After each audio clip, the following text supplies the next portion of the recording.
Erling Haaland officially changed his name on back of his shirt. In surprise announcement, Erling Haaland has decided to make a change to the name that appears on the back of his shirt when he plays for Norway ahead of matches against Finland and Moldova. Erling Haaland has decided to incorporate another name on the back of his shirt when he plays for Norway. Haaland has been known simply by his surname for Manchester City and the national side, but has decided to make a change. The City number 9 will still have Haaland on his shirt when they take on Brighton this weekend in the Premier League, but it will change to Braut Haaland when he pulls on a Norway shirt in the upcoming September international break. Norway play Finland in a friendly in Oslo on September 5th, before taking on Moldova 5 days later inside the same stadium in a 2026 World Cup qualifier. The claim has been made by a retailer of Norway shirts, but Norway manager Ståle Solbakken was unaware of the change when asked. "That's his name, Braut. It's no longer that difficult," he said. "I knew nothing of it until now." While Haaland is the surname of his father, Alfe, who was also a professional footballer, Braut is his mother Gry-Marita's maiden name. She previously competed in the heptathlon for Norway, and is it common in Norway for children to use the surnames of both parents? The 25-year-old's display name on Instagram reads Erling Braut Haaland, and it seems as though he wants to honour both of his parents when he plays for his country. Haaland has a staggering 42 goals in 43 appearances for Norway so far, a tally which already makes him the country's all-time leading scorer. He joined City in 2022 from Borussia Dortmund and has scored 126 goals in just 148 games for the club, helping to win 2 Premier League titles, Champions League and FA Cup. Haaland got off the mark for this season by scoring twice in the 4-0 win over Wolves, but drew a blank as City were beaten 2-0 by Tottenham last weekend. The striker will hope to get back on the score sheet when City travel to Brighton on Sunday before turning attention to the national side. Norway have not qualified for a World Cup since 1998, but are in a good position currently, sitting top of Group 1 with a perfect record after 4 qualifiers. With Haaland and Arsenal captain Martin Odegaard leading the side, Solbakken is under pressure to end that run and send Norway to the United States, Canada and Mexico next year. They have started qualifying in impressive form by beating Moldova 5-0, Israel 4-2, Italy 3-0 and Estonia 1-0. Norway will never win the World Cup, Haaland told Time magazine over the summer. "If we would qualify for the World Cup, it would be like another big nation winning it. It would be the biggest party ever. The scenes in Oslo would be incredible."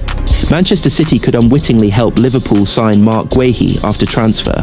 Twist Liverpool still have their eyes on signing Mark Guehi from Crystal Palace before the summer transfer window closes on Monday, and rivals Manchester City could help them.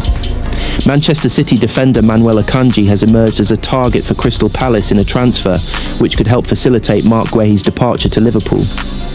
Palace are scouring the market for central defenders in case Liverpool meet their valuation for Guehi before the summer transfer window closes on Monday.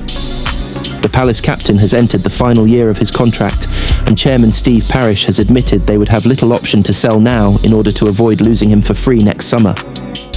Oliver Glasner has made it clear they won't sanction Guehi's departure before the second leg of their Conference League playoff against Fredrikstad on Thursday.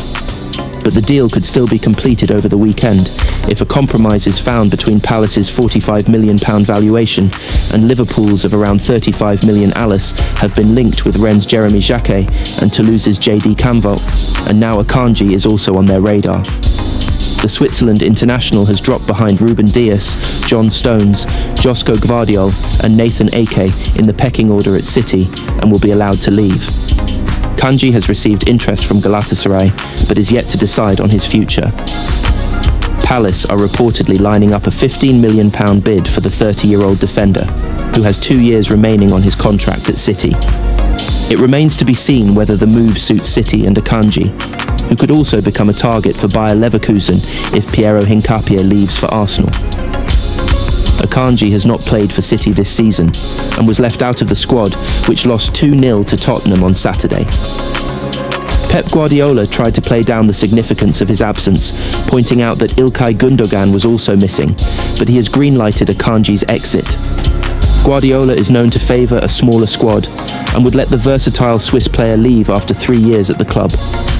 Palace manager Glasner pleaded publicly with the club's hierarchy after their 1-0 win over Fredrikstad on Thursday to keep Guehi.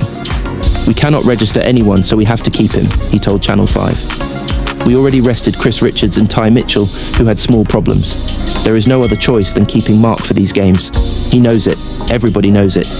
If we want to compete in all of these competitions, we need players. That is pretty clear." Parish struck a different tone, however, after agreeing the £67.5 million sale of Ebereki Ease to Arsenal. "If Mark wants to sign a new contract, then he can stay," he said. "It's a difficult situation. Everyone has to sell players to comply with the rules. That's a situation that we will have to look at in the next 11 days. Manchester City might yet be forced to take Gianluigi Donnarumma and Ederson transfer gamble. Manchester City could buy and sell a goalkeeper before the end of the transfer window, but despite plenty of talk, the actual deals are no closer. It has been well over a month since Galatasaray's interest in signing Ederson from Manchester City first emerged, but as the clock ticks ever louder towards deadline day, the deal remains unresolved. Considering it looks like one of the simpler transfers, it is perplexing that it has dragged on so long. The 32-year-old has a year left on his contract, and Turkish tax laws will make personal teams relatively straightforward. City will want a decent fee for a goalkeeper who has shown his class in 372 appearances for the club, but Ederson's age and contract status usually indicate a fairly simple transfer. But that hasn't been the case.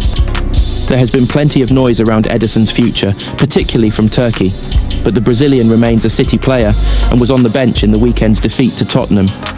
He could even be in the team to face Brighton on Sunday.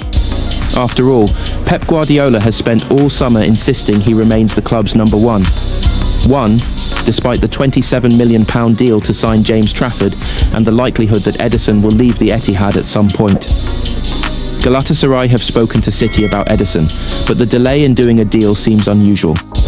It's hard to see how the two clubs can be that far apart in valuation, and when any potential transfer is announced, the Turkish giants will have to declare the fee and wages anyway. Should Ederson make